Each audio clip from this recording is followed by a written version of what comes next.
Islamic status के मोहतरम अजीज दोस्तों, अस्सलामु अलैकुम मोहतरम नाजरीन। आज की इस वीडियो में हम पेश करने जा रहे हैं एक ऐसा दिलचस्प वाकया जिसे सुनकर आप हैरत में पड़ जाएंगे। यह वाकया है हुजूर गौसे आजम शेख अब्दुल कादिर जिलानी रहमतुल्लाह अलैह और एक हिंदू औरत का, जिसके शौहर के कटे हुए सर को दोबारा जोड़ दिया गया और उसके कातिल का क्या अंजाम हुआ। इस वाकया को मुकम्मल तौर पर समझने के लिए इस वीडियो को एंड तक जरूर देखें। मोहतरम नाजरीन, किसी जमाने की बात है।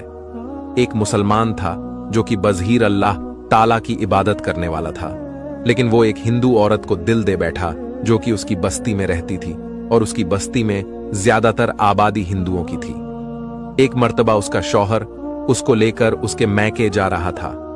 उसने खूबसूरत लिबास पहना हुआ था, सजी समरी थी। जब उस आशिक ने उस हिंदू औरत को देखा तो उसने चाहा कि वह किसी न किसी तरीके से उसे मिल जाए। जैसे ही वह हिंदू अपनी बीवी को लेकर बाहर निकला, वो उनका पीछा करने लगा। वो दोनों मियां बीवी जंगल की तरफ चले जा रहे थे, जबकि वह खुद एक आला नस्ल के घोड़े पर सवार था। और उसने उन दोनों के पास आकर बहुत ही अजीबोगरीब अंदाज में कहा कि भाई, मुझे बहुत अफसोस हो रहा है कि तुम दोनों पैदल सफर कर रहे हो। अगर बुरा ना मानो तो मेरे घोड़े पर सवार हो जाओ, मदद भी हो जाएगी और मेरे दिल को तसल्ली भी हो जाएगी कि मेरे होते हुए मेरी बस्ती के दो अफराद पैदल सफरी कर रहे हैं। मैं तेज रफ्तार के साथ तुम्हें तुम्हारी मंजिल की तरफ पहुंचा दूंगा। वो हिंदू कहने लगा कि नहीं नहीं, हम पैदल ही ठीक हैं, हम पैदल ही सफर करना चाहते हैं। जब उसने देखा कि वह साफ इनकार कर रहा है तो फिर और मीठे अंदाज में कहने लगा, चलो, तुमने खुद नहीं बैठना तो अपनी बीवी को ही इजाजत दे दो कि वो मेरे घोड़े पर सवार हो जाए। देखो, बेचारी थक गई है, इतना लंबा सफर है, एक औरत जात है, नाजुक सी औरत है, कैसे चलेगी हिंदू शौहर को। उस शख्स की नीयत पर शुबा हो गया। उसने कहा, नहीं नहीं, मेरी बीवी भी मेरे साथ ही चलेगी, तुम्हें परेशान होने की जरूरत नहीं। और वो दोनों आगे बढ़ गए। वो देखता रहा और सोचता रहा कि अब मैं क्या करूं, कौन सी चाल चलूं। फिर दोबारा पीछे घोड़ा दौड़ता हुआ उनके पास आया और कहने लगा, देखो, तुम्हें अपनी तो फिक्र नहीं है, लेकिन लगता है अपनी बीवी से मोहब्बत नहीं करते हो। वो हिंदू कहने लगा, नहीं, मैं अपनी बीवी से बहुत मोहब्बत करता हूं। तो वह शख्स कहने लगा कि अगर तुम मोहब्बत करते हो तो उसे घोड़े पर बैठने की इजाजत दे दो। देखो, उसके पैरों पर कांटे चूम रहे हैं, उसके पैर तो देखो जख्मी हो चुके हैं। हिंदू औरत के शौहर ने उसकी नीयत को भांप लिया और उससे कहने लगा कि तुम जमानत दो कि किसी किस्म की खयानत किए बगैर मेरी बीवी को मंजिल तक पहुंचा दोगे। तुम लगते तो मुसलमान हो और मुसलमान तो अपनी बात के पक्के होते हैं। क्या तुम इस जंगल में मेरे लिए कोई झमूल ला सकते हो?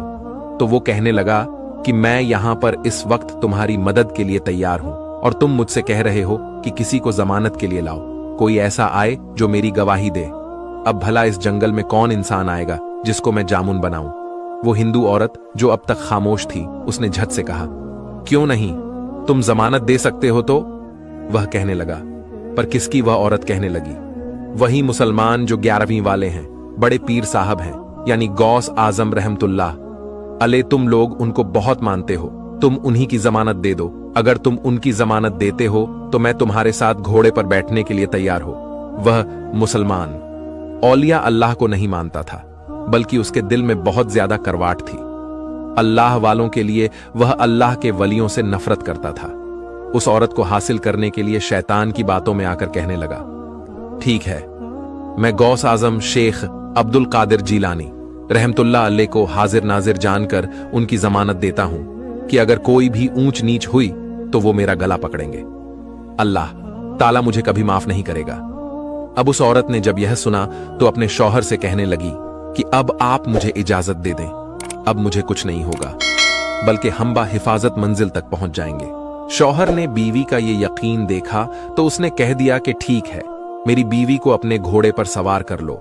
वो आदमी मकरू हंसी के साथ उसको घोड़े पर बिठा चुका था। वह औरत उस आदमी के साथ घोड़े पर सवार हो गई और आदमी पीछे पीछे चल रहा था और नहीं जानता था कि उस मुसलमान के दिल में क्या चल रहा है। उसी वक्त उसने अपनी तलवार निकाली और उसके शौहर की गर्दन उड़ा दी। तलवार के एक ही वार से उसकी गर्दन दूर जा गिरी। शौहर मर चुका था। उसने अपने घोड़े को तेजी से दौड़ाना शुरू कर दिया। औरत गम से निढाल सहमी।